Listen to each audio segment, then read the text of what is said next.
بسم اللہ الرحمن الرحیم الحمدللہ وحدہ والصلاة والسلام علی من لا نبی بعدہ۔ مولانا احمد علی صاحب لاہوری رحمۃ اللہ علیہ کا ایک فقرہ میں نے اوائل جوانی میں پڑھا تھا ان کے رسالے میں۔ پہلی مرتبہ پڑھنے کے بعد ہی یہ فقرہ جیسے میرے شعور کی جو سب سے گہرائی میں ایک لوح ہوتی ہے، جس لوح پر اگر کوئی چیز لکھ دی جائے تو وہ کبھی مٹتی نہیں ہے، تو یہ فقرہ اس لوح پر لکھا گیا۔ اور وہ وقت ہے اور آج کا وقت ہے کہ اس فقرے کی حرارت، اس فقرے میں چھپی ہوئی شان ہدایت اور اس فقرے میں زندگی بن جانے کی قوت اور اس فقرے میں پوشیدہ جوہر شعور ہو سکنے کی صلاحیت روزانہ ایک نئے رنگ میں میرے تجربے میں آتی ہے۔ وہ فقرہ یہ تھا کہ دینداری نام ہے فکر آخرت اور اعتماد علی السلف کا، کہ مسلمان ہونے کے لیے جن نفسیاتی محرکات اور مسلمان کو نفس کی جن حالتوں کی مستقلاً تسلسل کے ساتھ ضرورت رہتی ہے، ان میں ایک کنڈیشن یہ ہے کہ آدمی اپنے مسلمان ہونے کو طبعی، نفسیاتی، ذہنی، کرداری، اخلاقی غرض کسی بھی سطح پر برقرار نہیں رکھ سکتا جب تک کہ اس کے شعور میں فکر کی یعنی کنسرن کی، فکر مندی کی جتنی بھی طاقت پائی جاتی ہے وہ ساری طاقت آخرت پر صرف ہو، یعنی شعور میں فکر مندی کا مادہ آخرت کے تصور سے پیدا ہو اور فکر مندی کے اس مادے کی جتنی بھی مینیفیسٹیشنز ہوں ان سب کا براہ راست یا بالواسطہ تعلق آخرت ہی سے ہو۔ یعنی سادہ لفظوں میں کہیں تو مسلمان میں پریشانی کے تمام احوال آخرت کو حاضر کر دیتے ہوں، چاہے اس کے اسباب دنیاوی اور نفسیاتی کیوں نہ ہوں۔ اور دوسری جو شرط، دوسری شعور اور نفسیات اسلامی کی جو کنڈیشن اس فقرے میں ہے وہ ہے اعتماد علی السلف، اپنے اسلاف پر اعتماد کرنا۔ اعتماد سے یہاں مراد یہ ہے کہ دین کو اس کی فارم میں بھی اسلاف سے اخذ کرنا اور دین کو اس کے مقاصد، حقائق اور معانی میں بھی اسلاف ہی سے اخذ کرنا اور دینداری کے تمام اوضاع اور احوال کو بھی اسلاف ہی کی سنت پر قبول کرنا۔ یعنی اپنے فہم میں، اپنے حال میں، اپنے عمل میں کسی دیندار آدمی کو ایک صحیح رخ پر دوام حاصل نہیں ہو سکتا جب تک کہ وہ سلف کی مخلصانہ، صادقانہ پیروی نہ کرے۔ تو دین جس تواتر اور تسلسل سے ہم تک پہنچا ہے، جس میں اس کی صورت اور معنی دونوں ہم تک پہنچی ہیں، ان دونوں کے واحد ذریعے کی حیثیت ہمارے اسلاف ہی تو رکھتے ہیں۔ تو اگر میں نے اس سے جہاں اور بہت ساری باتیں سیکھیں، وہاں ضمنی طور پر یہ ایک معرفت بھی حاصل کی کہ اگر کسی شخص کو دیکھو کہ وہ اپنے بڑوں کا تذکرہ والہانہ پن، انہماک اور عاشقانہ عاجزی کے ساتھ نہیں کرتا، تو یہ سمجھ لو کہ اس میں، اس کے قلب میں ابھی دین اترا نہیں ہے۔ اور اس میں اگر مزید شدت و تاکید کا رنگ پیدا کر کے کہا جائے تو اس بات کو یوں بھی کہا جا سکتا ہے، بلکہ کہنا چاہیے کہ اللہ سے محبت، رسول اللہ صلی اللہ علیہ وسلم سے محبت اس وقت تک معلق، بے تاثیر، بلکہ بڑی حد تک بے معنی رہتی ہے جب تک وہ اسلاف کو ہمارا محبوب نہیں بناتی۔ تو جو مسلمان اسلاف کو محبوب نہیں رکھتا وہ گویا اللہ سے محبت اور رسول اللہ صلی اللہ علیہ وسلم سے محبت کو گنوانے پر تیار ہے، یا انہیں حاصل کرنے کا شوق اور طبیعت نہیں رکھتا۔ تو اسی الہامی فقرے کے سائے میں چلتے ہوئے آج میں اپنے سلف میں سے ایک انتہائی ممتاز، محترم اور مکرم ہستی کا ذکر کرنے کی سعادت حاصل کروں گا، جن کے یعنی ان کا اسم مبارک ہے مولانا محمد ایوب صاحب دہلوی رحمۃ اللہ علیہ۔ زیادہ معروف یہ اپنی زندگی میں تھے حافظ محمد ایوب صاحب دہلوی رحمۃ اللہ علیہ کے نام سے۔ ان کی علمی شان تو انشاءاللہ بعد میں حتی المقدور عرض کرنے کی کوشش کروں گا، لیکن سر دست میں یہ چاہتا ہوں کہ ان سے تعلق میں جو چیزیں پہلے اور اولین محرکات کی حیثیت رکھتی ہیں ان کا بیان ابتدا میں کر دیا جائے، پھر اس تعلق کی تکمیل میں ان کے جو اوصاف رہنمائی فرمایا کرتے ہیں ان اوصاف کا، جن کی بیشتر بناوٹ علمی اوصاف کی ہے، وہ بعد میں رکھیں۔ میں میٹرک کا طالب علم تھا، سن 1969 کا سن تھا، تو میرے ادب میں، شعر و ادب میں میرے محبوب استاد جو میرے لیے بڑے بھائی کی حیثیت رکھتے تھے، والد کی حیثیت رکھتے تھے، یعنی سلیم احمد صاحب، جن کے بارے میں یہ جملہ 101% سچ ہے کہ اللہ نے انہیں ذہانت اور دوستی کے مجسمے کے طور پر خلق کیا تھا۔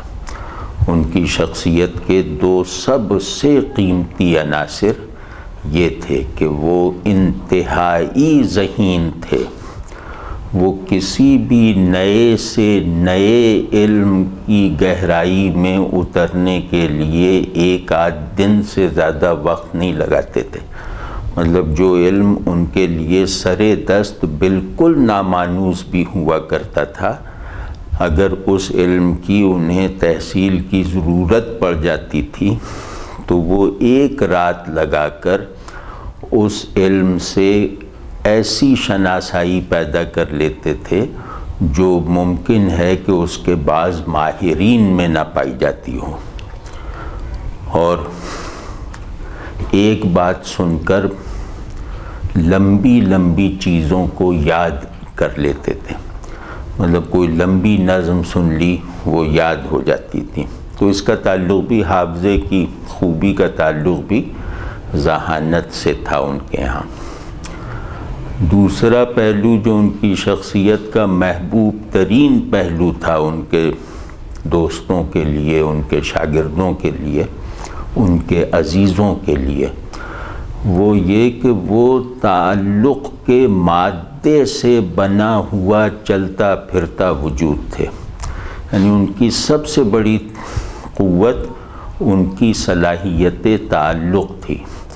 اللہ نے انسان کو جن جبری اور فطری نظام تعلقات کی پاسداری کرنے بھیجا ہے، انہوں نے ان تمام تعلقات کو بہترین سطح ذمہ داری کے ساتھ اور ان کے لیے درکار بہترین جذبات کے اظہار اور کارفرمائی کے ساتھ ادا کر کے دکھایا.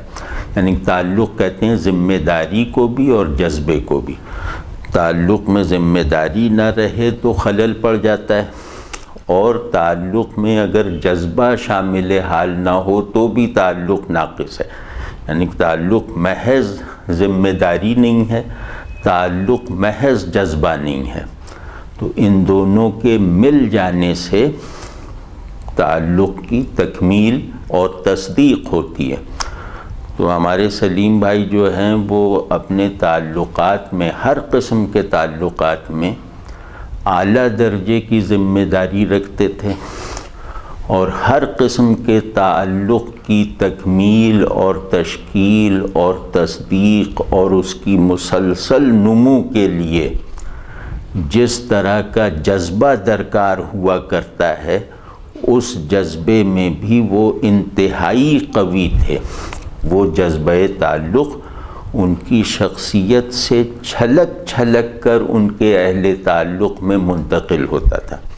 تو ان کے بارے میں ان کے دشمن اور مخالف کو بھی جن دو باتوں پر شک نہیں ہے وہ یہ تھیں کہ ان جیسا ذہین آدمی دیکھنے میں کم آتا ہے، اور ان جیسا دوست آدمی، ان جیسا قوی التعلق آدمی بھی دکھائی نہیں دیتا. تو ہمارے سلیم بھائی مولانا ایوب صاحب کی خدمت میں جایا کرتے تھے. ان کے دروس میں مولانا کا تقریباً روز یا ہفتے میں 4 دن کہیں نہ کہیں کوئی درس ہوا کرتا تھا. اس کی تفصیل میں عرض کرتا ہوں کہ وہ کس طرح ہوتا تھا، وہ تھوڑی دیر بعد عرض کروں گا.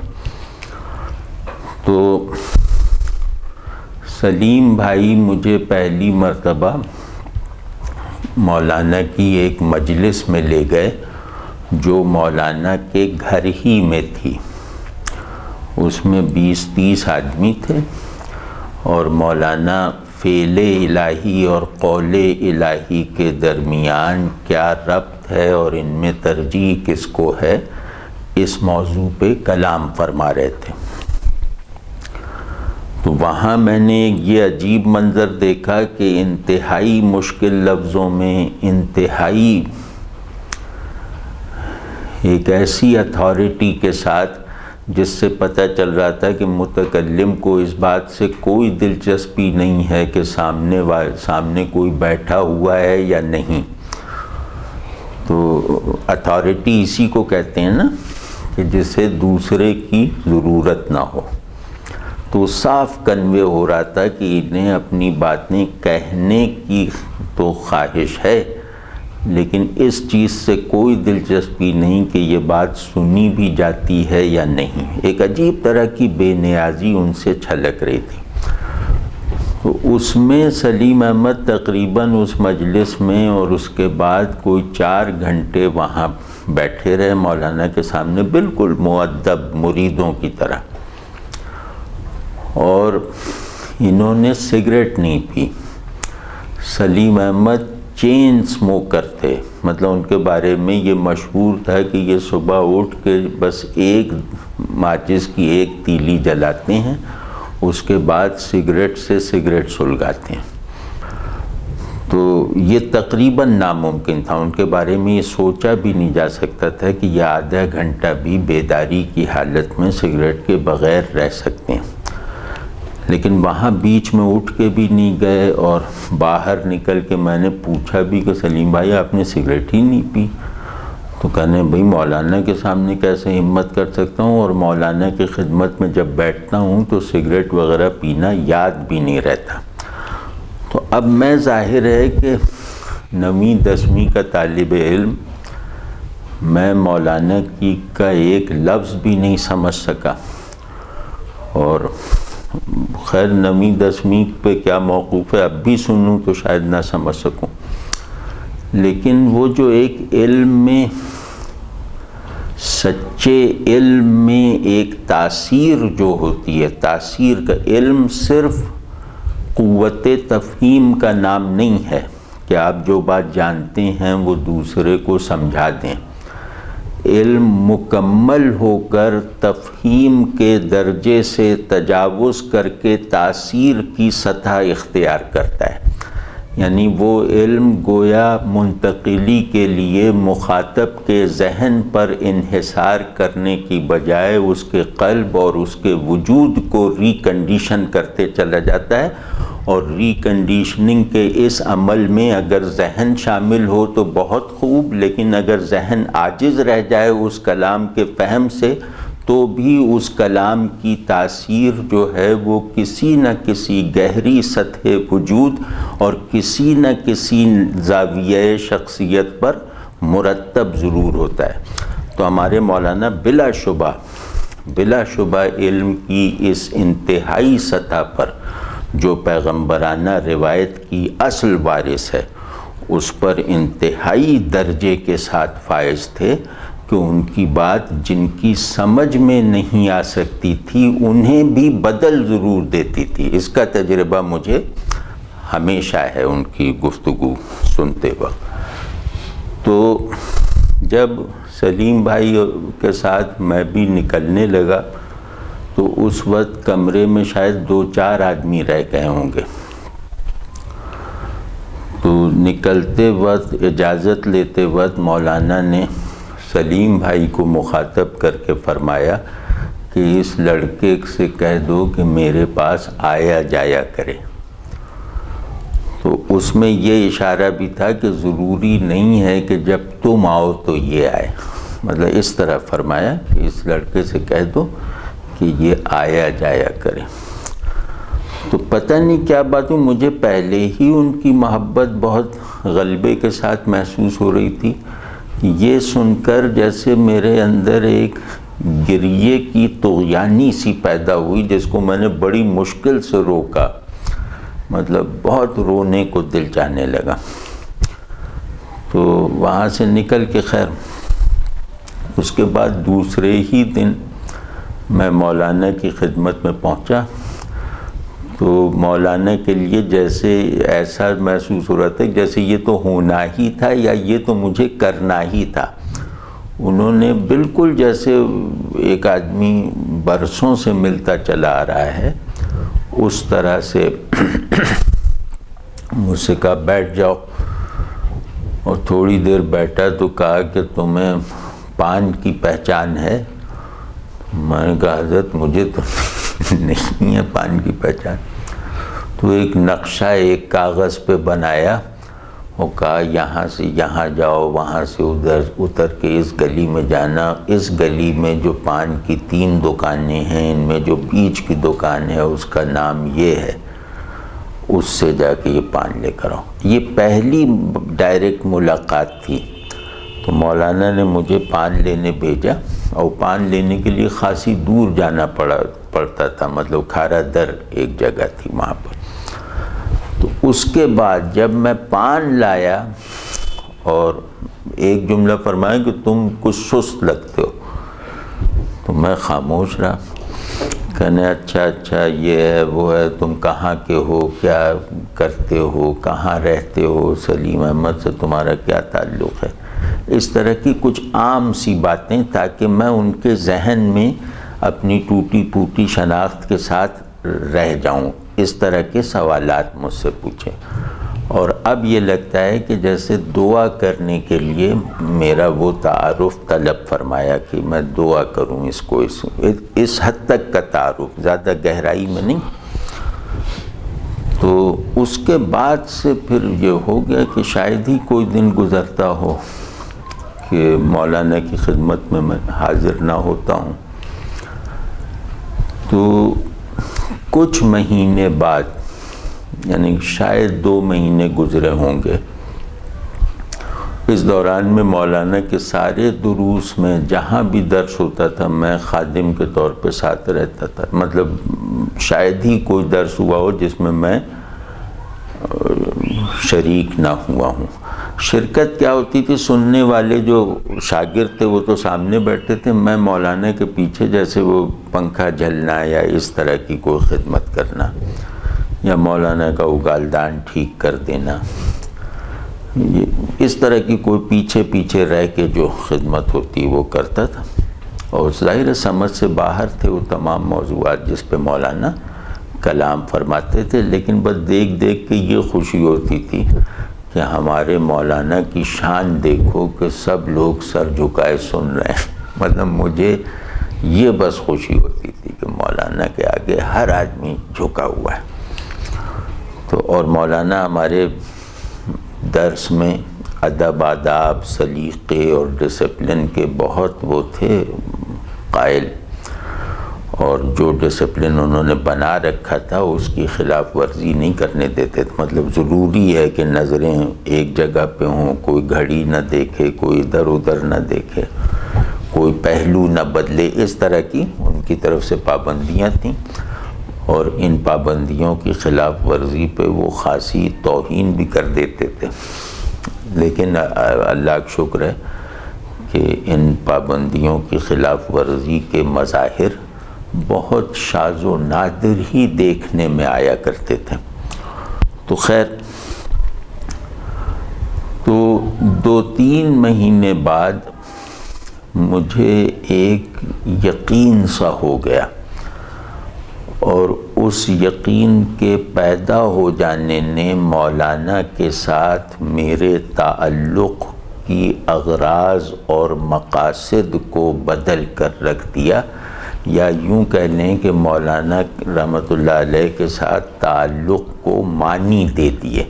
اس وقت تک تو ایک بچکانہ قسم کی محبت تھی نا، کہ بس مولانا سے محبت ہے، مولانا کو دیکھے بغیر دل نہیں لگتا، اس طرح کے جذبات کے ساتھ تھی۔ لیکن 2-3 مہینے بعد جا کے اللہ تبارک و تعالیٰ نے دل میں یہ بات ڈالی کہ یہ تمہارے ہادی ہیں، یہ تمہارے مربی ہیں، ان سے محبت رسول اللہ صلی اللہ علیہ وسلم سے محبت ہے، ان سے محبت اللہ سے محبت ہے، ان کی محبت سے محرومی ان دونوں محبتوں سے محرومی کا یقینی سبب ہے۔ تو یہ جیسے ہی مجھے بہت شدت کے ساتھ تسلسل سے محسوس ہونا شروع ہوا، تو پھر میں نے مولانا سے ایک مرتبہ تنہائی میں ٹوٹے پھوٹے لفظوں میں یہ عرض کرنا چاہا کہ مجھے ایسا محسوس ہوا ہے۔ مولانا نے ذرا دیر کے لیے، 1-8 سیکنڈ کے لیے مجھ پہ نظریں گاڑی، اور پھر ایک دم آنکھوں کا تاثر بدل کے کہنے لگے، ارے یہ ہوتا رہتا ہے، کوئی نہیں، بس یہ کہ تم یہ یاد رکھو کہ اللہ واسطے کا تعلق رکھنا چاہیے۔ ورنہ جو 1 سیکنڈ کے لیے نظر گاڑی تھی، وہ مجھے یقین ہے کہ وہ مرشدانہ نگاہ تھی، یعنی گویا انہوں نے اندر سے مجھے جھانکا کہ جو میں کہہ رہا ہوں یہ ٹھیک ہے، اور انشاءاللہ امید ہے کہ انہیں تصدیق ہوئی ہوگی کہ میں مطلب جذبے کی سطح پر بہرحال ٹھیک ہوں۔ تو انہوں نے اسی وقت فیصلہ کر لیا مجھے اپنے دائرہ فیض میں لینے کا، لیکن جیسا کہ ان کا مزاج تھا کہ کبھی اظہار نہیں ہونے دیتے تھے، تو ویسے ہی 1 سیکنڈ میں یہ سب شاید میرے خیال میں انہوں نے فیصلہ کر لیا۔ اس کے بعد مجھ سے بالکل اسے گرا کے کہنے لگے، ارے یہ سب ہوتا رہتا ہے، تم بس یہ کرو کہ اللہ واسطے کی محبت ہونی چاہیے، یعنی ہماری محبت اللہ کے لیے ہونی چاہیے۔ اس کے بعد کوئی اور باتیں شروع کر دیں۔ بس اس نگاہ کے بعد سے، اور پھر کیونکہ مجھے اللہ کے فضل سے، اللہ کی مہربانی سے مولانا کی خلوت میں مولانا کے اکثر لوگوں کے مقابلے میں زیادہ رسائی حاصل تھی، کیونکہ جیسے مولانا کا پان لینے گئے ہیں، اب آئے واپس تو اکیلے ہیں، مولانا کو پان دے دیا، اس وقت مولانا نے بٹھا کے کوئی بات بتائی، کوئی چیز بتائی، یا کوئی ڈانٹ سنائی، تو یا کوئی اور کام بتایا، تو اس طرح میں کہہ سکتا ہوں کہ مجھے الحمدللہ مولانا کی خلوت میں رسائی کے مواقع بہت ملے۔ تو میں نے یہ بھی دیکھا کہ مولانا ایسی خلوت میں جہاں وہ کسی کے آنے کی توقع نہیں کر رہے ہوتے تھے، اس مکمل خلوت میں مولانا کی مصروفیت کیا ہوتی تھی، میں نے یہ بھی الحمدللہ دیکھا۔ تو جب اس طرح کے 2-4 مشاہدات مجھے ہوئے، اور مولانا کے ساتھ مطلب مولانا کو کہہ سکتے ہیں کہ ان کے تقریباً ہر حال میں تو دیکھا ہوگا، تو اس کے بعد مجھے ایک چیز جیسے یقین کے ساتھ سوجھ گئی، اور جس میں آج بھی روز بروز اضافہ ہوتا جا رہا ہے،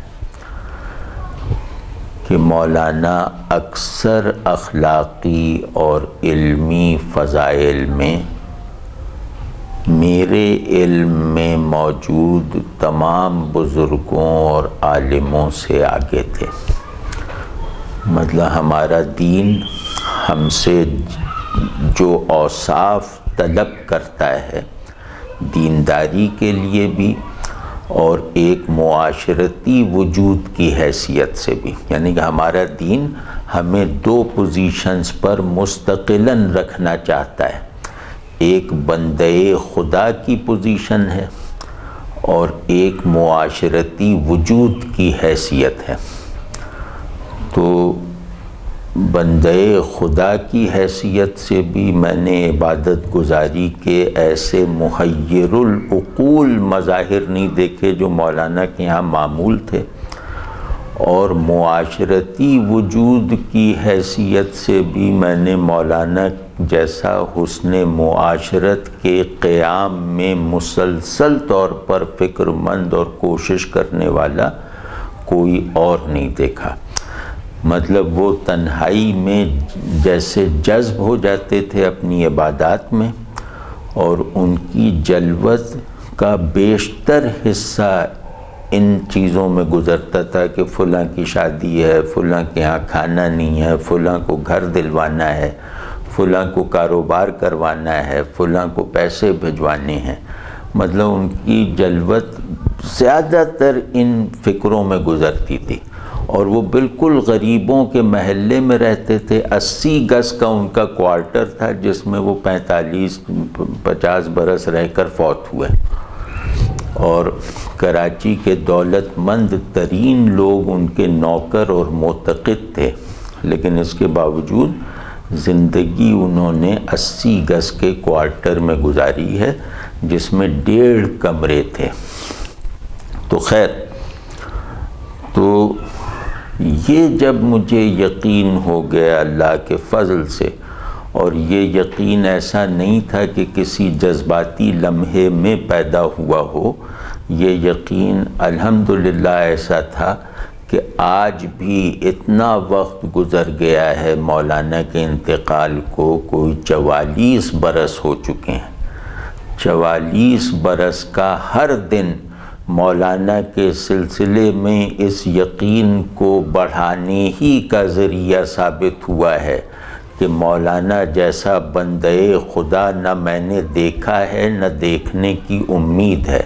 مولانا جیسا عظیم انسان، غریب نواز آدمی نہ میں نے پہلے دیکھا ہے، نہ دیکھنے کی امید ہے، بلکہ یوں کہہ لیجئے کہ آدمی اپنی بہترین ذہنی صلاحیتوں کے ساتھ بندگی کے جو اوصاف تلاش کرنے پر قادر ہے، مولانا ان اوصاف کو زیادہ مکمل حالت میں اپنے اندر کنٹین کیے ہوئے تھے، اور آدمی اپنے ذہن کی بہترین صلاحیت کے ساتھ ایک اچھے اور کامل معاشرتی وجود کی جن ڈیفینیشنز تک، جن کانسیپٹس تک پہنچ سکتا ہے، مولانا اپنی ذات میں اپنے عمل سے ان تمام کانسیپٹس سے زیادہ مکمل تھے۔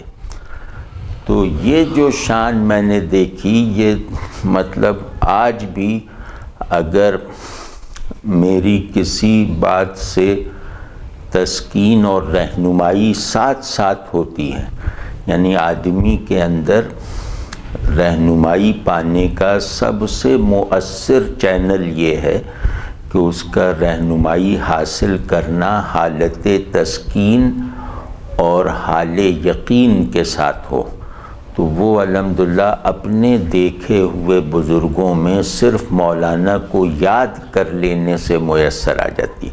مطلب میں نے جن الحمدللہ بہت بڑے بڑے لوگوں کو دیکھا ہے، لیکن ان میں سے کوئی بھی مولانا کی ایسی شان نہیں رکھتا کہ آج بھی مولانا یاد آتے ہیں تو رہنمائی کا ایک نظام چل پڑتا ہے، اور اس رہنمائی سے جڑی ہوئی تسکین اور یقین میں بھی جیسے اس کے مناسب حال اس رہنمائی سے ہم قدمی پیدا کر لینے والی تسکین بھی حاصل ہوتی رہتی ہے۔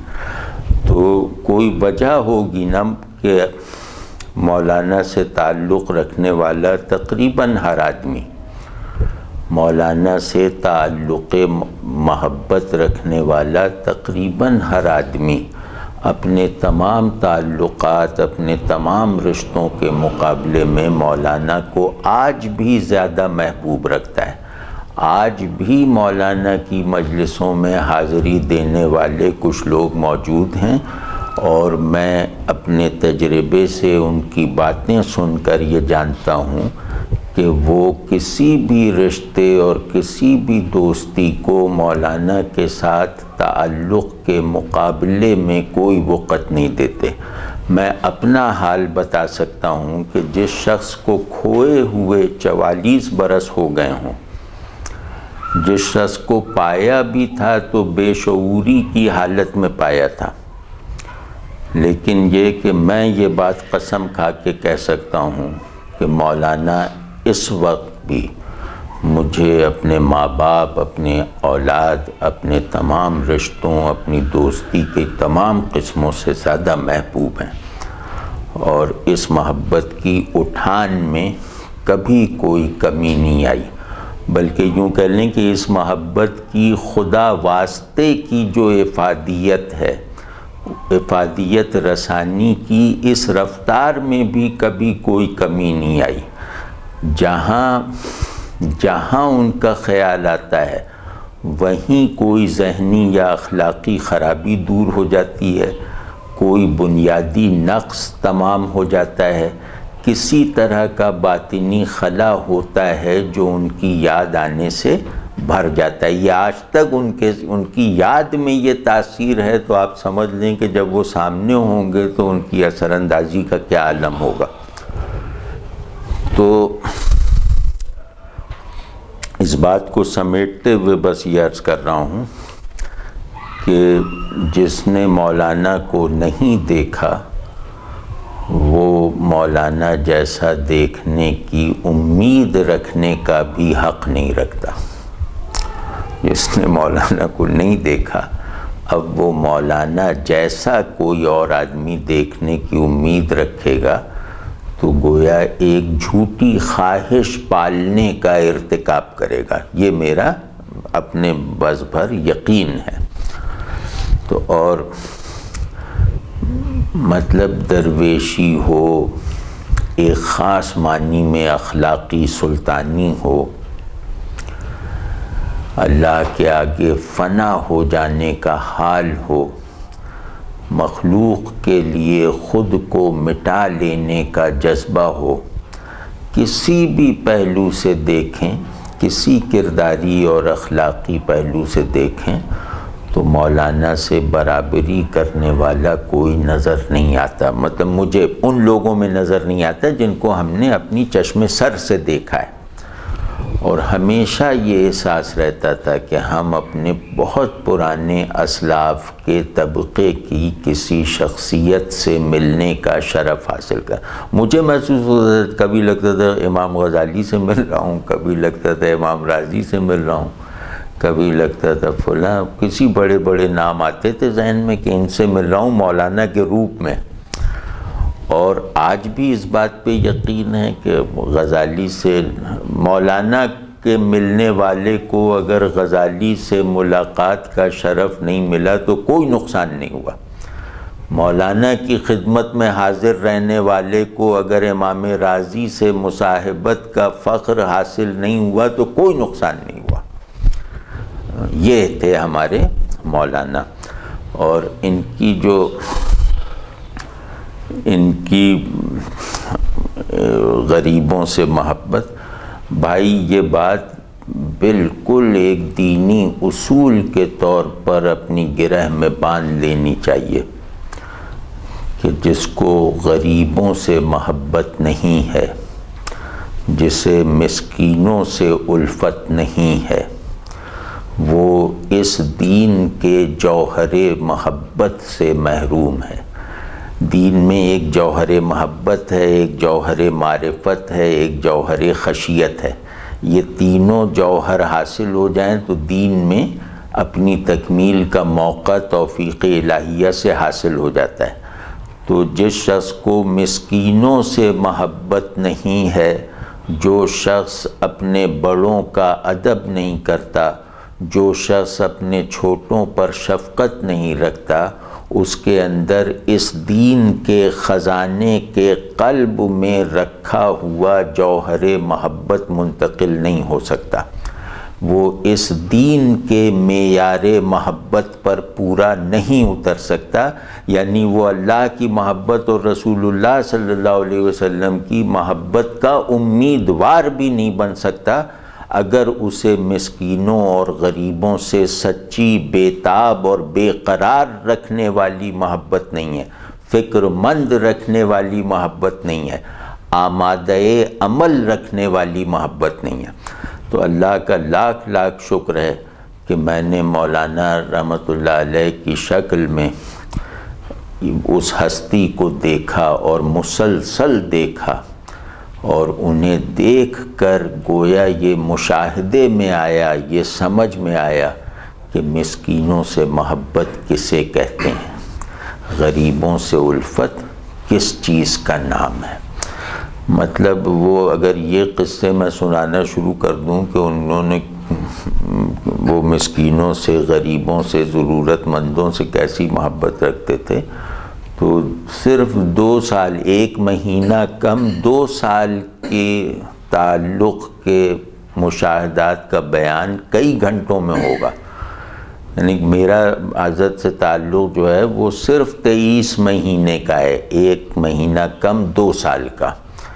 اور اس قلیل ترین مدت میں ایک انتہائی بے شعور آدمی کے مشاہدات میں بھی مولانا کی حب المساکین ہونے کے ایسے ایسے مظاہر میرے سامنے آئے ہیں.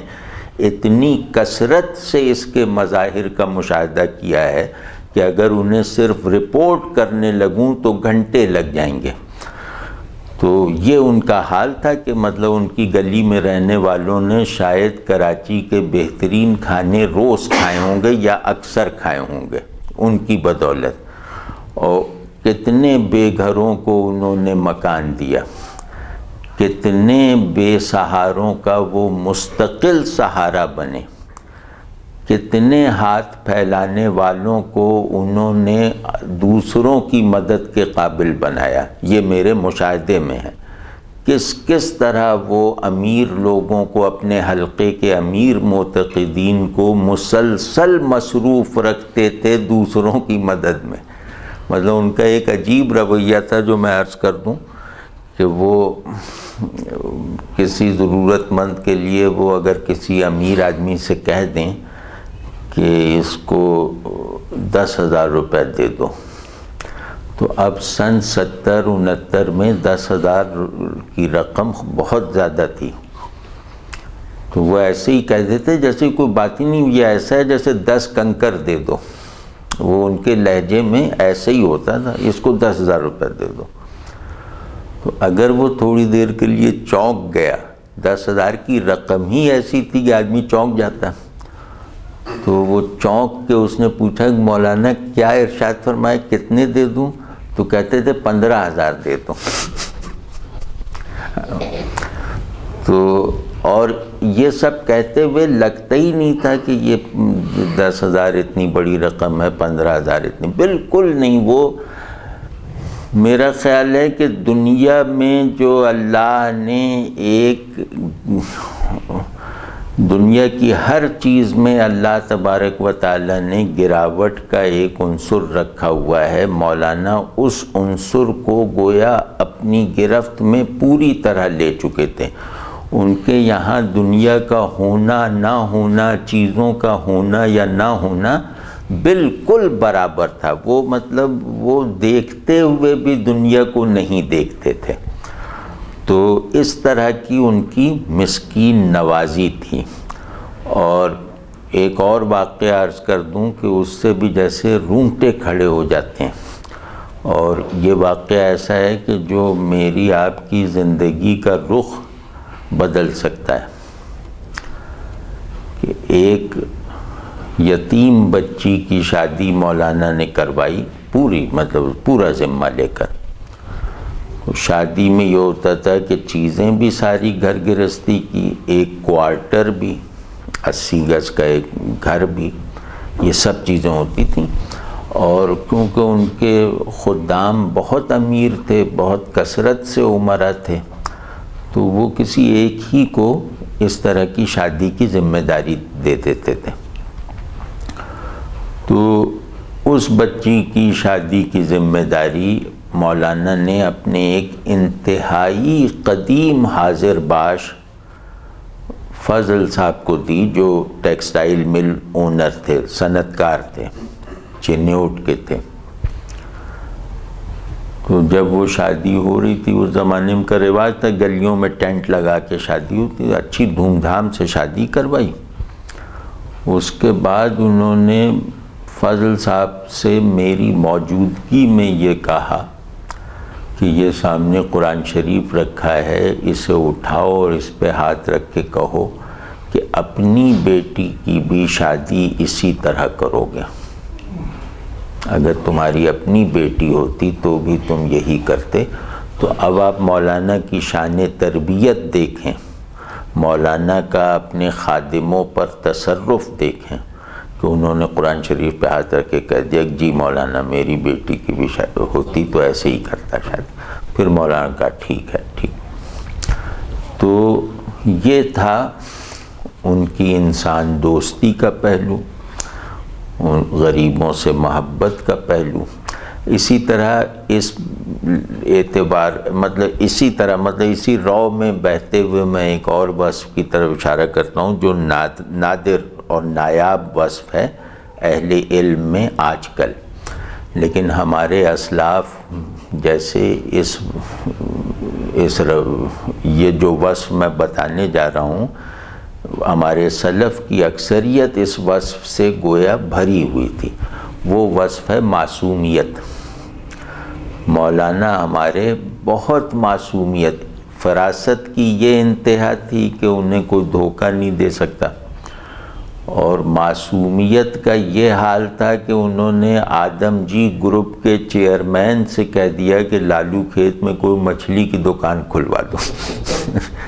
مطلب اتنے بھولے آدمی تھے، اور دنیاوی معاملات میں ان کے رہنے کا انداز بھولے آدمیوں جیسا تھا۔ یعنی اللہ تبارک و تعالیٰ نے جنتیوں کے لیے جو انداز مقرر فرما رکھا ہے، مولانا جنت میں رہنے والوں کے اس حال کے ساتھ دنیا میں رہتے تھے، یعنی بھول پن کے ساتھ۔ تو اور اپنے چھوٹوں کی تربیت میں ذمہ داری کو غالب رکھتے تھے جذبات پر، اس وجہ سے سخت تھے۔ اور مطلب ان کو کہا جاتا تھا، ہم لوگ مطلب آپس میں جب باہر بات کرتے تھے تو کہتے تھے کہ مولانا اور چیزوں کے امام تو ہیں ہی، توہین کرنے کی امامت بھی انہیں حاصل ہے۔ تو بہت مفصل اور مدلل ڈانٹ ہوتی تھی ان کی، اور وہ تنہائی میں نہیں ہوتی تھی، لوگوں کے سامنے ہوتی تھی۔ تو اس کا فائدہ یہ ہوتا تھا کہ جس چیز پہ وہ ڈانٹ پڑتی تھی وہ چیز جیسے خود بخود نفس میں سے خارج ہو جایا کرتی تھی۔ تو چند اوصاف ایسے ہیں جو مولانا سے اس طرح کا تعلق رکھنے والے تمام لوگوں میں مشترک ہیں، اور اس کا واحد سبب مولانا سے ڈانٹ کھانا ہی ہے۔ جیسے ان کا کوئی بھی متعلق ریا سے پاک ملے گا، حب دنیا سے پاک ملے گا، بے غرض ملے گا، غریبوں سے محبت کرنے والا ملے گا۔ اگر کچھ عبادات اور ذکر اذکار کرتا ہے تو اس کو چھپانے کی کوشش کرنے والا ملے گا، اور مولانا کا انتہائی عشق کے ساتھ تذکرہ کرنے والا ملے گا۔ مطلب یہ مشترک اوصاف ہیں مولانا کو۔ مولانا کو دیکھنے کا ایک اینگل یہ بھی ہو سکتا ہے کہ اگر ہم یہ ریئلائز کر لیں کہ ہمارے دین کے دو بڑے بڑے مقاصد ہیں، اور ان مقاصد کو حاصل کیے بغیر، حاصل رکھے بغیر اس دین کے ساتھ وابستگی کے ابتدائی تقاضے بھی پورے نہیں ہو سکتے۔ وہ دو چیزیں ہیں، ذوق عبادت اور حسن معاشرت۔ گویا ہم کسی شخص کے دینی درجے، دینی اہمیت اور دینی وقعت کا اندازہ ان دو معیارات کو اس پر اپلائی کر کے بھی کر سکتے ہیں کہ اس شخص میں ذوق عبادت کس درجے کا ہے، اور اس شخص میں حسن معاشرت میں ایک فعال کارکن کی طرح رہنے کی قوت، صلاحیت اور عمل کس درجے کا ہے۔ تو الحمدللہ یہ آپ سمجھیں نا، یہ انبیاء علیہم السلام کا مزاج مشترک ہے کہ تنہائی میں اللہ کی طرف سجدے کی حالت میں یکسو، جلوت میں مخلوق کے فائدے کی جد و جہد۔ وہ فائدہ دنیاوی بھی ہے، اخروی بھی ہے۔ یعنی نبی مزاجاً معاشرہ بنانے والا اور تنہائی کا ادب سکھانے والا ہوتا ہے۔ تو اس پہلو سے بھی دیکھیں مولانا کو، تو مولانا دنگ کر دینے والے کمالات رکھتے ہیں۔ مثال طور پہ میں نے آخری جو ان کی زندگی کے، ان کی حیات اقدس کے 2 مہینے تھے جس میں وہ شدید بیمار تھے اور مجموعہ امراض ہو کر رہ گئے تھے، اس حالت میں میں نے آخری 2 مہینے خادم کے طور پہ وہاں گزارے ان کے گھر میں، تاکہ کوئی ضرورت ہو۔ وضو خود سے نہیں کر سکتے تھے، وضو میں کرواتا تھا۔ تو ان 2 مہینوں میں نے ان کی ایک تہجد چھوٹتے نہیں دیکھی۔ ہمیشہ فجر کی اذان سے 1.5 گھنٹہ پہلے، 1.25 گھنٹہ پہلے وہ کوشش کرتے تھے کہ وہ مصلی پر ہوں، اور تہجد ایسی پڑھتے تھے کہ جیسی رسول اللہ صلی اللہ علیہ وسلم کے شمائل مبارکہ میں روایت کی گئی ہے کہ آپ صلی اللہ علیہ وسلم کے سینہ اقدس سے گویا ہنڈیا کھولنے کی آواز آتی تھی۔ میں نے ہنڈیا کھولنے کی یہ آواز روز، تقریباً روز مولانا کے سینے سے نکلتے تہجد کے وقت سنی ہے۔ میں نے مولانا کی تہجد دیکھی ہے، اور اس دیکھنے کا یہ فیض ہے کہ مجھ پر یہ روشن ہو گیا کہ تہجد کی مسنون حیت اور صورت اور حالت کیا ہوتی ہے۔ یعنی مولانا کی نماز سے نماز کی مسنون صورت تو کنوے ہو گئی، وہ اور لوگوں کی نماز سے بھی ہو سکتی ہے، لیکن مولانا کی نماز سے نماز کی مسنون حالت مجھ پر منکشف ہو جائے، یہ میں نے صرف مولانا کو یا اس طرح کے دو ایک اور حضرات کو دیکھا ہے کہ جنہیں دیکھنے سے آدمی نماز کی روح یعنی حالت احسان کو نماز کے باہر رہتے ہوئے صرف ان کی نماز دیکھ کر محسوس کر لیتا تھا۔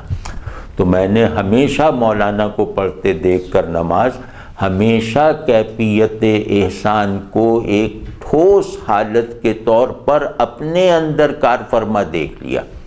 تو یہ کوئی مطلب ذوق عبادت کی حد اور انتہا ہے۔ مولانا جس مصلے پر نماز پڑھتے تھے وہ مصلی کیا تھا؟ وہ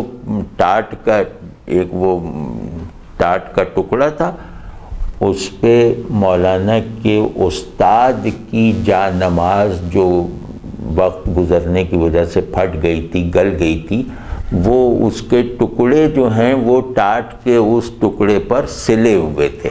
یہ مولانا کا مصلی تہجد تھا یا مصلی نوافل تھا۔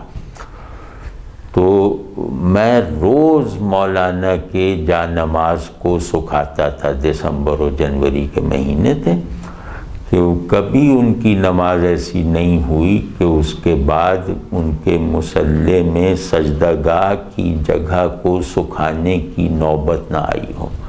اتنا گریہ کرتے تھے وہ نماز میں۔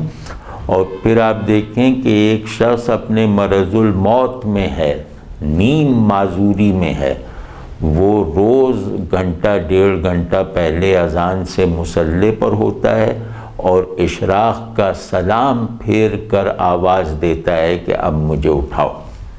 یہ روز کا معمول ہے ان کے آخری 2 دن کا، آخری 2 مہینے کا۔ تو ذوق عبادت کا تو ان کی یہ حال تھا، اور اس میں اخفا اتنا تھا کہ ایک آدھ مرتبہ وہ سلام پھیر کر مجھے دیکھ لیا کہ میں کھڑکی سے انہیں دیکھ رہا ہوں، تو بہت سختی سے ڈانٹا اور کہا لوگوں میں قصہ کہانیاں نہ کہتے پھرنا۔ اس طرح کا ان کا وہ تھا۔ اور تراویح جو ہیں وہ گھر پہ پڑھتے تھے، مسجد میں نہیں پڑھتے تھے، اپنے لیے افضل سمجھتے تھے کہ میں گھر پہ پڑھوں۔ اور حفظ ان کا اتنا پختہ تھا کہ شاید عالم اسلام میں 2 آدمیوں کا بھی اتنا پختہ حفظ نکل آئے تو اچنبے کی بات ہوگی۔ تو وہ حفظ اس طرح کا تھا کہ ابھی وہ 13ویں سپارے پہ ہیں، پھر وہاں سے ایک آیت سے اٹھ کر ایک دم 28ویں سپارے پہ چلے گئے، پھر اس کے ہم مضمون آیت کے لیے 5ویں سپارے میں آ گئے۔ اس طرح 3-4 سپاروں میں اس مضمون کی وحدت بنائی، اور پھر جہاں سے چھوڑا تھا وہاں سے پھر ترتیب سے پڑھنا شروع کر دیا۔ اور ان کو لقمہ دیتے ہوئے ان کے جو ایک قدیم ترین دوست اور استاد بھائی مولانا عبدالجبار صاحب تھے، وہ کہتے ہیں کہ مولانا کو لقمہ پڑھتے ہوئے میں نے کبھی نہیں دیکھا، مطلب وہ غلطی نہیں کرتے تھے پڑھنے میں۔ تو وہ تراویح ہوتی تھی سحری تک، مطلب وہ تراویح کوئی 3 گھنٹے 4 گھنٹے کی تراویح ہوتی تھی۔ اس میں یہ تھا کہ مولانا منع نہیں فرماتے تھے اگر کوئی شخص آ کے پیچھے کھڑا ہو جائے، لیکن جو شخص آ کے پیچھے کھڑا ہو جاتے، جو اشخاص پیچھے آ کے کھڑے ہوا کرتے تھے شوق میں، ان میں سے دوبارہ آنے والے کم ہی ہوا کرتے تھے۔ تو اتنی لمبی تراویح۔ تو اور میں نے مولانا کو تنہا پڑھاتے ہوئے بھی دیکھوں، میں تو پڑھتا نہیں تھا، ایک مرتبہ پڑھی تو اس کے بعد میں پڑھ کے ہی پہنچتا تھا وہاں پہ، لیکن اس شوق میں مولانا کو دیکھ لوں۔ تو میں یہ دیکھتا تھا کہ اکثر مولانا تنہا تراویح پڑھتے تھے آواز کے ساتھ، اور اس کو اپنے لیے افضل سمجھتے تھے۔ تو یہ بہرحال یہ ان کا ذوق عبادت تھا۔ کبھی ممکن نہیں ہے کہ 4-5 دن سے زیادہ لگ جائے ختم قرآن میں، کبھی ممکن نہیں ہے کہ اتنا زبردست حافظ ہوتے ہوئے وہ ناظرہ تلاوت نہ کریں 2-3 سپاروں کی، یہ ممکن نہیں ہے۔ اور ان کا جو قرآن شریف تھا وہ بھی ان کے استاد کا ہدیہ تھا، تو اس میں آنسوؤں سے اس میں بلبلے پڑے ہوئے تھے، بلبلے سے بن گئے تھے کاغذ پر، مطلب اتنا وہ گریا کرتے تھے تنہائی میں۔ لیکن جلوت میں آتے تھے تسبیح رکھتے ہی نہیں تھے، تسبیح بالکل نہیں رکھتے تھے، سنت مسجد میں نہیں پڑھتے تھے اگر محلے کی مسجد ہے، اور امام سلام پھیرتا تھا تو فوراً جمپ لگا کے باہر آتے تھے، اس کے پیچھے دعا نہیں کرتے تھے۔ اسی طرح مطلب نہ تسبیح، نہ کوئی اظہار، نہ کوئی دکھاوا، کچھ بھی نہیں۔ مطلب انہیں اگر کوئی دن میں دیکھ لیتا تھا تو اسے عجیب سا احساس ہوتا تھا کہ جیسے کوئی تاجر آدمی ہیں، کوئی دکان والے ہیں اور تبلیغی جماعت وغیرہ کے زیر اثر داڑھی رکھ لی مطلب کچھ، کوئی اظہار، کوئی مظاہرہ نہیں۔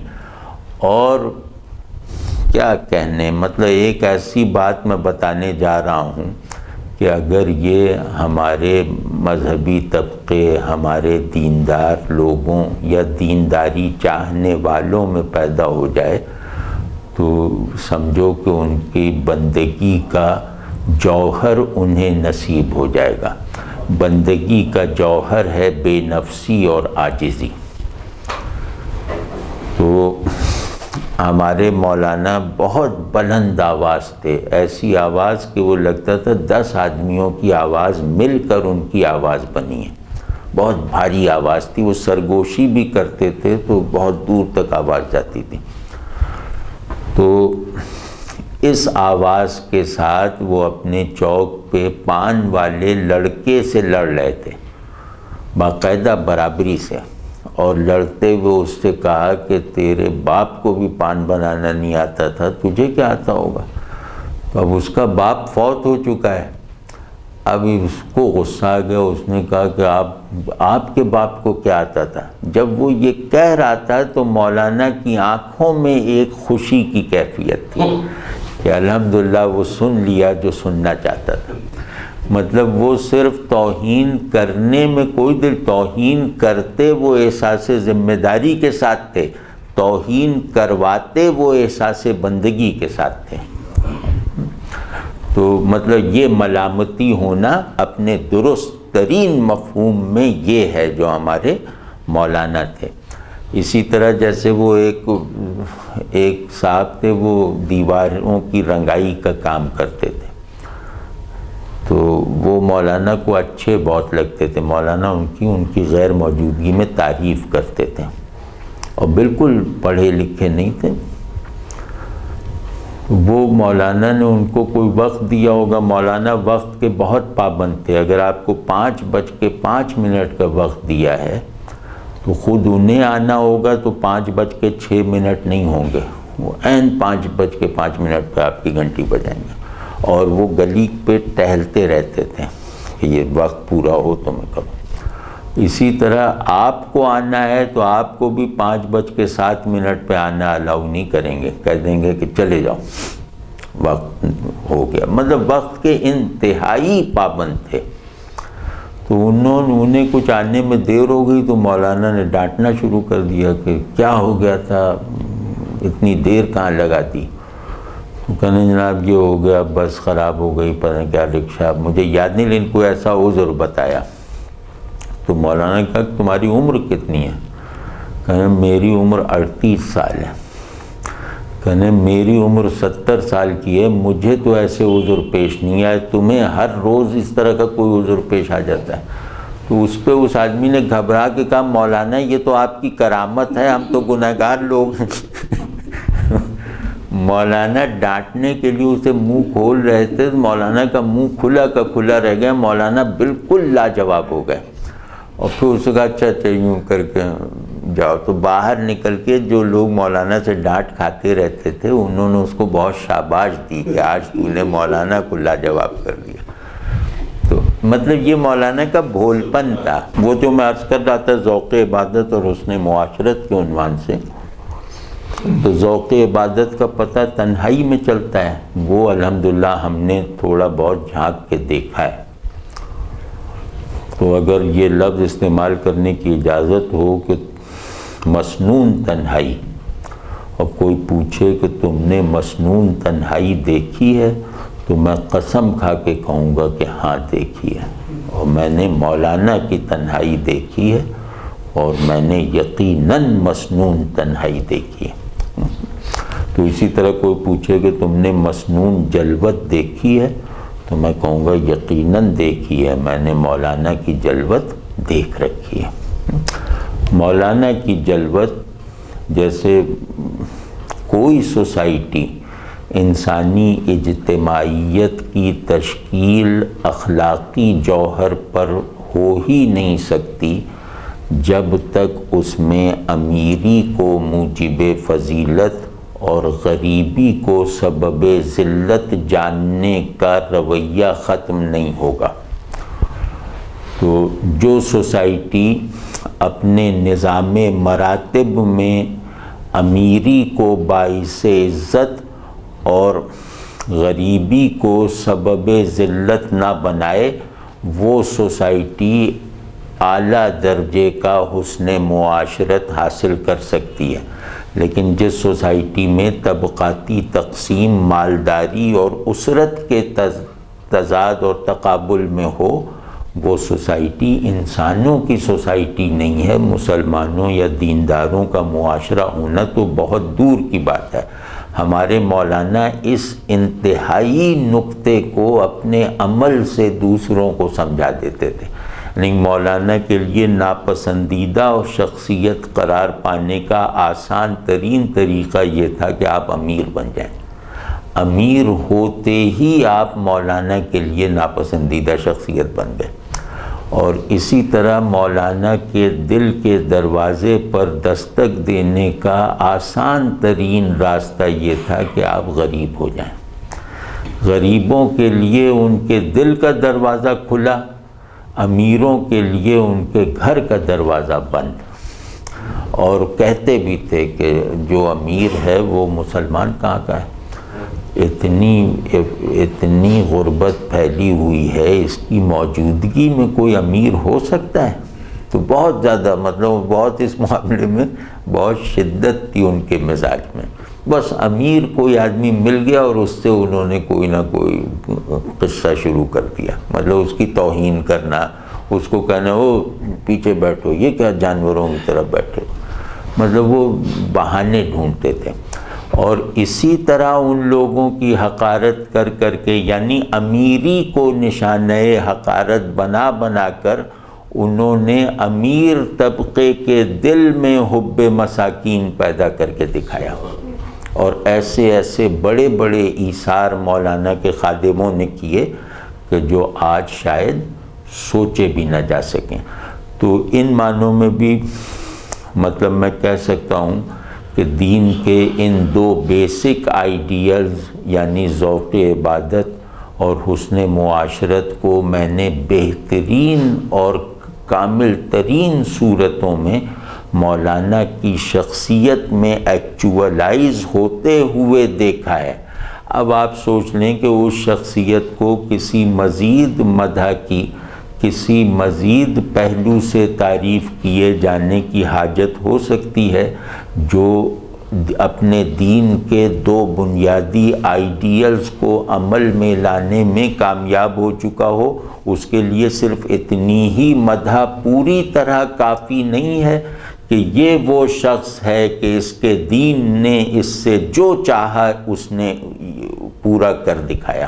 تو مولانا کا آخری تعارف یہ ہے کہ ہمارے دین نے علم، اخلاق، کردار، عمل، ذہن، نفس، طبیعت، قلب، غرض کسی بھی پہلو سے جو مطالبہ کمال اپنے صادق وابستگان سے رکھا، مولانا نے ان تمام مطالبات کمال کو اپنی ذات سے پورا کر کے دکھایا، اور ان کمالات کے اظہار سے ہمیشہ کراہت رکھی، ہمیشہ ان کمالات کو دوسروں پر منکشف ہونے سے روکنے کا نہایت شدت پسندی کے ساتھ اہتمام کیے رکھا۔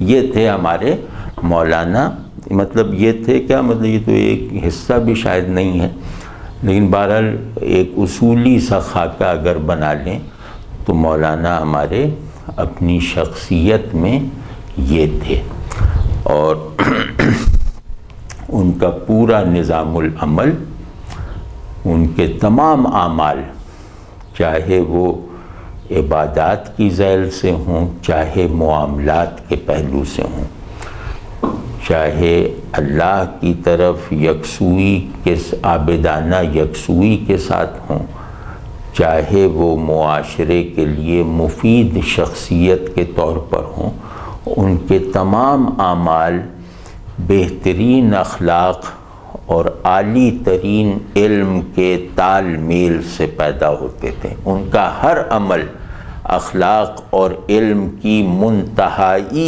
یکجائی سے جنم لیتا تھا۔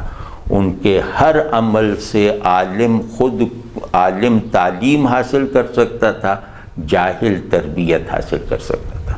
یہ مولانا کی ایک شان۔ وہ جو مولانا کے بول پن کا ذکر کر رہے تھے، اس کی مطلب وہ عام آدمی کا بول پن نہیں تھا، وہ اچھے آدمی کی نادانی سے پیدا ہونے والا بول پن نہیں تھا، بلکہ فطرت کی پیورٹی کو اپنے اندر جذب کرنے کے نتیجے میں پیدا ہونے والا بول پن تھا مولانا کا۔ تو اس کی جیسے کچھ بے شمار مظاہرے، بے شمار نہ صحیح تو مطلب 10-20 مظاہرے تو اس بول پن کے میں نے بھی دیکھے ہیں، اور مولانا کے بول پن کا ہر اظہار نفس میں، دیکھنے والے کے نفس میں پاکیزگی کی ایک حالت ضرور پیدا کرتا تھا، اور وہ دوسرے کو ہنسنے کی اجازت نہیں دیتا تھا، بلکہ اس کو دیکھ کر مولانا کی عظمت، عقیدت اور محبت میں اضافہ ہو جاتا تھا، اور صاف لگتا تھا کہ فطرت اپنی اصلیت کے ساتھ اگر کار فرما ہو، اور علم اگر اپنی حقیقت کے ساتھ شعور کا مرکز بن چکا ہو، اور ان دونوں کی موجودگی میں اخلاق اپنی اصلیت عاجزی کے ساتھ طبیعت کے معمار بن چکے ہوں، تو پھر اس طرح کے بھول پن اور معصومیت کے رویے کی پیدائش عمل میں آتی ہے۔ تو مولانا کا بھول پن عارف کا بھول پن تھا، عاشق کا بھول پن تھا، عالم کا بھول پن تھا، وہ کسی نادانی یا لا علمی سے پیدا ہونے والا بھول پن نہیں تھا۔ وہ اپنی جگہ اچھا ہوتا ہے، لیکن مولانا کی اچھائیاں صرف اچھائیاں نہیں تھیں، بلکہ اپنے دین کی اقدار کی ترجمانی کر دینے والے اعمال کی حیثیت رکھتی تھیں۔ مولانا گویا چلتا پھرتا دین تھے، تو ان کا بھول پن بھی دین کے ساتھ تعلق میں اور دین کے ساتھ ہماری معرفت میں اضافے کا سبب بنتا تھا۔ تو مثال کے طور پہ مولانا کے خطبات میں جا بجا دیکھیں گے کہ یہ فرماتے ہیں کہ یہ بات 1000 سال میں کسی عالم نے نہیں کہی، میں بتا رہا ہوں، یہ بات اللہ نے مجھے سجھائی ہے، اب تک کے علماء کو یہ بات نہیں سوجھی تھی۔ تو آج کل کا کوئی پیشہ ور ریڈر جس کو ریڈرشپ کے قواعد کا اور الفاظ کی حقیقی دلالتوں کا بالکل علم نہ ہو، جو کلام کو متکلم کے اعتبار پر سمجھنے کی قابلیت سے محروم ہو، وہی یہ نتیجہ نکال سکتا ہے کہ یہ جیسے کسی خود پسند آدمی کا کلام ہے، کیونکہ آج کل کا آدمی جو ہے وہ بات کو بات کہنے والے سے جوڑ کر دیکھنے کی بصیرت سے محروم ہے، تو لہذا اس کے نزدیک بس بات پوری کی پوری جن لفظوں میں بیان ہوئی ہے ان لفظوں کے بارے میں اس کا جو ناقص علم ہے، اس ناقص علم کو حکم اور حجت بنا کر وہ متکلم پر الفاظ کی سطحی دلالتوں کو تھوپ دیتا ہے۔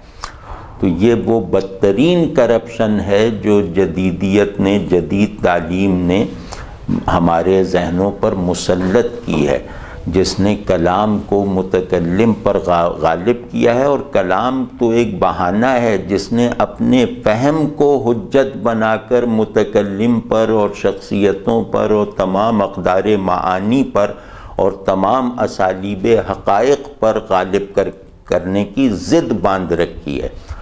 تو یہ جیسے مینڈکوں کے دماغ سے انبیاء علیہم السلام کے وارثوں کا کلام سننے کے عادی ہو چکے ہیں، تو ان کا کوئی ذکر نہیں، نہ مجھے ان لوگوں کے سامنے کسی وضاحت کی ضرورت ہے۔ لیکن ویسے ہی میں کہہ رہا ہوں کہ یہ فقرہ بظاہر عجیب سا لگتا ہے نا، کہ 1000 برس سے کسی عالم کو یہ بات نہیں سوجھی، یہ مجھ پر منکشف ہوئی ہے۔ یہ مولانا کا بھول پن تھا، ورنہ تو سیدنا سلیمان علیہ السلام نے کیا دعا فرمائی تھی کہ یا اللہ مجھے ایسی سلطنت دے جو نہ مجھ سے پہلے کسی کو ملی ہو، نہ میرے بعد کسی کو ملی ہو۔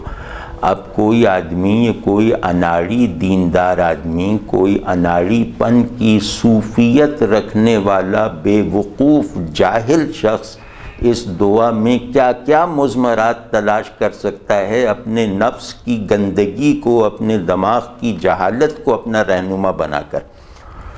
تو یہ نہیں، یہ اللہ سے تعلق کی کچھ سطحیں ہوتی ہیں، یہ اللہ تبارک و تعالیٰ کے ساتھ تعلق کے کچھ احوال ہوتے ہیں جو تحدیث نعمت کے طور پر جذبہ تشکر میں وفور شکر گزاری کے ساتھ زبان سے ادا ہو جاتے ہیں۔ تو مولانا کے یہاں بھی یہ جیسے ایک نہایت سادہ اور بھولے عارف اور عالم کا وہ بیان ہے جس کی تردید آپ نہیں کر سکتے، بات یہ صحیح ہے۔ مولانا نے جہاں کہا ہے کہ 1000 برس میں کسی کو یہ بات نہیں سوجھی، وہاں یہ بات بالکل درست ہے۔ ہم دکھا سکتے ہیں کہ 1000 برس میں وہ بات کسی بھی ذہن میں نہیں آئی جس کے لیے مولانا اپنی انفرادیت کا ایک معصومانہ سا دعویٰ کر رہے ہیں۔ معصومانہ میں اس لیے کہہ رہا ہوں کہ اس کے جواب میں میں ایک واقعہ آپ کو کوٹ کرنے جا رہا ہوں جو خطبات میں ہے۔ مطلب یہ ایسا نہیں کہ میں کہوں کہ صرف میں نے سنا ہے یا سنی سنائی بات ہے، یہ مولانا کے خطبات میں ایک خطبہ ہے کچھ اپنے بارے میں کے عنوان سے، چھوٹا سا 1.5-2 صفحے کا وہ خطبہ ہے، تقریر ہے مولانا کی، کہ مولانا سے کسی ناسمجھ آدمی نے یہ کہا کہ مولانا آپ کبھی کبھی جو ہے وہ متکبر ہو جاتے ہیں۔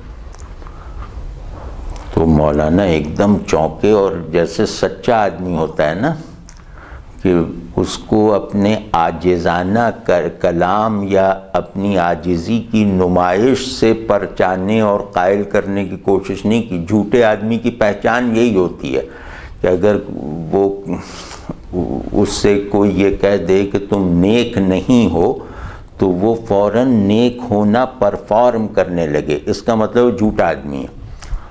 تو وہ غصے میں آ جائے اور وہ ایک اضطراری طور پہ ناگواری کا اظہار کرے تو اس کا مطلب ہوگا کہ یہ سچا آدمی ہے، معترض جو ہے جاہل ہے۔ تو مولانا نے اس معترض کے جواب میں یہ فرمایا کہ لا حول ولا قوت، یہ کیا بکواس ہے؟ جو آدمی اپنے استاد سے پڑھنے والی مار پر فخر کرتا ہو، جو اپنے استاد کی قمچیوں کی ضرب سے کمر پر بن جانے والے نشانات کے مٹ جانے کا افسوس کرتا ہو، وہ بھلا متکبر ہو سکتا ہے؟ تو یہ فقرہ بھی آپ کو میں اس کا کانٹیکسٹ، ایک مختلف کانٹیکسٹ سناتا ہوں جس میں رکھ کر اس فقرے کے معنی ثابت ہوں گے کہ 1000 برس سے یہ بات چھپی ہوئی تھی۔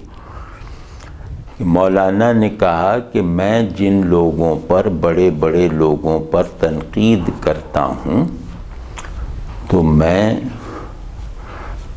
اسی طرح کا عمل کر رہا ہوتا ہوں کہ ایک آدمی باہر سے سمندر کو دیکھ رہا ہے، اس کے ہاتھ میں ایک چھڑی ہے، ایک اسٹک ہے، تو وہ یہ بتا دیتا ہے کہ سمندر یہاں سے اتنا گہرا ہے اور یہاں 2 فٹ کا رہ گیا ہے۔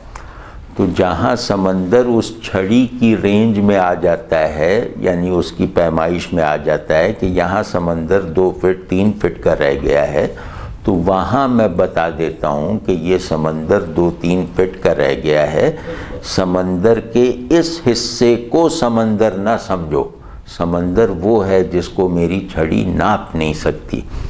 تو میں ہر آدمی پہ تنقید یہ مان کر، یہ جان کر، یہ جتا کر کرتا ہوں کہ یہ صاحب سمندر ہیں، لیکن ہر سمندر کی طرح ان کے کچھ ساحلی حصے ایسے ہیں جو 2 فٹ گہرے ہیں، جو اتنے گہرے نہیں ہیں جتنا سمندر بیچ میں ہوتا ہے۔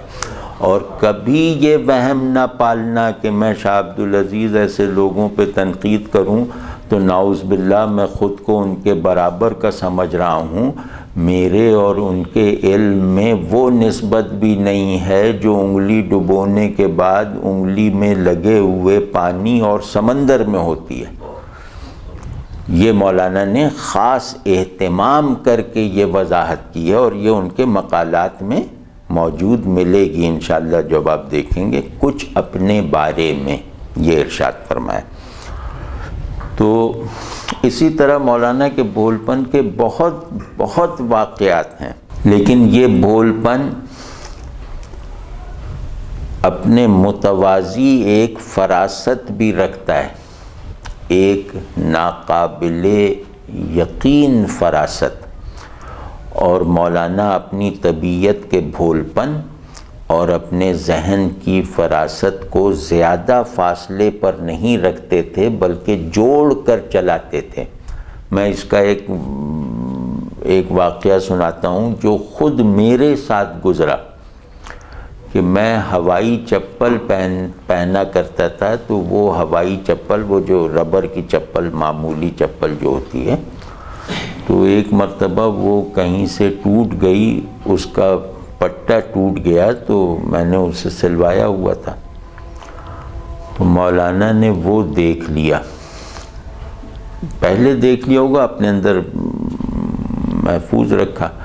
تو ایک مرتبہ میں بازار میں انہی کے گھر کی طرف بازار سے آ رہا تھا، تو مولانا وہیں بازار میں کھڑے ہوئے تھے، تو مجھے دیکھ کے بلایا اور کہا کہ بھائی کوئی مصروفیت تو نہیں ہے؟ تو میں نے کہا جناب کیا مصروفیت؟ اگر میں اس وقت یہ کہہ دیتا کہ میں تو خود ہی آپ کے گھر حاضر ہونے جا رہا تھا، تو اس پہ وہ ڈانٹتے کہ جتا رہے ہو مجھے۔ بہت نزاکت تھی۔ تو میں نے کہا کہ جی جی بالکل حاضر۔ کہنے مجھے ایک جوتا لینا ہے، وہ تم لوگ کیونکہ ذرا دکان وغیرہ کے بارے میں معلومات رکھتے ہو، تو یہاں کی جو سب سے بڑی اور اچھی دکان ہے جوتوں کی، وہاں لے جاؤ۔ اب مجھے کیا اتنی معلومات، میں ادھر ادھر دیکھ کے جو سب سے بڑی دکان نظر آئی وہاں لے گیا انہیں۔ وہاں جا کے انہوں نے کچھ جوتے دیکھے اور نیگیٹو ریمارکس دیے، یہ اچھا نہیں، یہ اچھا نہیں ہے۔ پھر مجھ سے پوچھنے یار میری تو کچھ سمجھ میں آ نہیں رہا، تم بتاؤ کوئی اچھا جوتا 2-3 جوڑے دیکھ کر بتاؤ۔ تو میں نے انہیں بتایا کہ یہ اچھا لگ رہا ہے، یہ اچھا لگ رہا ہے۔ کہ نہیں اپنے خیال سے دیکھو جوان آدمی کیسا پہننے کا، تو مطلب عجیب طرح سے کہا۔ تو میں نے کہا مجھے تو یہ اچھا لگ رہا ہے، یہ اچھا لگ رہا ہے۔ کہنے پہن کے دیکھو ذرا بتاؤ آرام دہ ہے یا نہیں۔ اب میں اسی وہم میں ہوں کہ یہ مولانا اپنے لیے خریدنے کے لیے، کیونکہ مولانا کو چلنا اٹھنا بیٹھنا یہ زیادہ پسند نہیں ہے، تو اس وجہ سے کیوں چلنا پڑتا ہے جوتا پہن کے۔ وہ مجھ سے پوچھ رہے ہیں۔ میں نے اپنے ناپ کا ایک جو بہترین جوتا ہو سکتا تھا وہ پہن کے چلنے لگا۔ کہنے کہ آرام دہ؟ میں نے کہا جی بہت آرام دہ۔ کہنے آج تمہارے ذوق کا پتہ چل گیا، یہاں سارے جوتے جو ہیں وہ انسانوں کے پہننے کے لیے نہیں ہیں، جانوروں کے پہننے کے، یہ کھر ہیں، جوتے نہیں ہیں، لیکن چلو تمہارے لیے تو ٹھیک ہے نا۔ یہ کہہ کے مجھے انہوں نے وہ جوتا دلوا دیا۔ اب کیا انہیں جوتا دلوانا تھا اور اپنا ممنون نہیں بنانا تھا، انہیں احسان کرنا تھا اور اپنا ممنون نہیں بنانا تھا، تو اس طرح بے عزت کر کے جانور بنا کر وہ جوتا مجھے دے دیا جو جوتا میں کبھی نہ خرید سکتا، اس کو پہننے کے بارے میں سوچ بھی نہ سکتا۔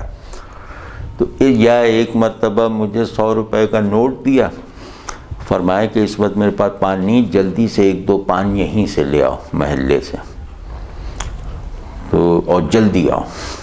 اب 100 روپے کا نوٹ اس زمانے میں ایک پان لے کر جو 1 آنے کا پان آتا تھا، تو وہ لے کر 100 روپے کا نوٹ بھنانا یہ ناممکن کام تھا۔ اب مولانا کا حکم بھی تھا، تو میں وہ بس اسٹاپ پہ گیا، وہاں کنڈکٹر جو ہوتے ہیں ان سے بڑی مشکل سے 100 روپے کا کھلا کروایا، پھر آ کے پان لیا، اور پان لے کے مولانا کی خدمت میں پہنچا۔ تو ظاہر ہے وہ 1 کلومیٹر آنے جانے میں کچھ وقت لگا، تو کہنے لگے کہ اتنی دیر، اور تم لوگوں کو بالکل کسی کی ضرورت کا احساس نہیں ہے، کچھ تمہیں فکر نہیں کہ میرا کیا حال ہو رہا ہوگا۔ اور یہ کہا کہ پان لیا اور پیسے میں نے پکڑائے، اب سنتا بھی جا رہا تھا لیکن انہوں نے پیسے پکڑا تو پیسے اٹھا کے یوں پھینک دیے میری طرف، کہا یہ اپنے پاس رکھو، دفع ہو جاؤ، مجھے نہ اس پان کی ضرورت ہے نہ پیسوں کی ضرورت۔ پان بھی پھینکا، پیسے بھی میرے منہ پہ مارے، اور وہ کہا کہ یہ لے کے دفع ہو جاؤ۔ اب اس لہجے میں ایسی بات تھی کہ نہ میں پیسہ لینے سے انکار کر سکتا تھا، نہ دفع ہونے سے رک سکتا تھا۔ اب انہیں کیا تھا کہ انہیں مجھے 100 روپیہ دینا تھا، لیکن 100 روپے دینے کے لیے وہ یہ نہیں چاہتے تھے کہ وہ میری آنکھوں میں کوئی تشکر یا ممنونیت دیکھیں، یا میرے اندر کسی ایسے جذبے کو پیدا ہونے کا موقع دیں جو احسان مندی کا جذبہ ہوتا ہے، جو جیسے اپنی محتاجی کے احساس کو بڑھاتا ہے۔ تو انہوں نے یہ طریقہ اختیار کیا کہ اس طرح بے عزت کیا اور اپنے منصوبے پہ عمل کر لیا۔ مطلب یہ فراست ہے، یہ فراست ہے جو میں کہہ سکتا ہوں کہ میں نے مولانا کے علاوہ کہیں نہیں دیکھی۔ ایسی شخصیت آپ لا کے تو دکھائیے جو احسان کو ناگوار بنا دے ممنون احسان کے لیے۔ ایسا احسان کرنا رسول اللہ صلی اللہ علیہ وسلم سے حاصل ہونے والی خاص ترین فراست کے بغیر ممکن ہے کہ جس پہ احسان کریں وہ اس پر تشکر کے جذبے کا احساس بھی غیر فطری سمجھے۔ یہ تھے ہمارے مولانا۔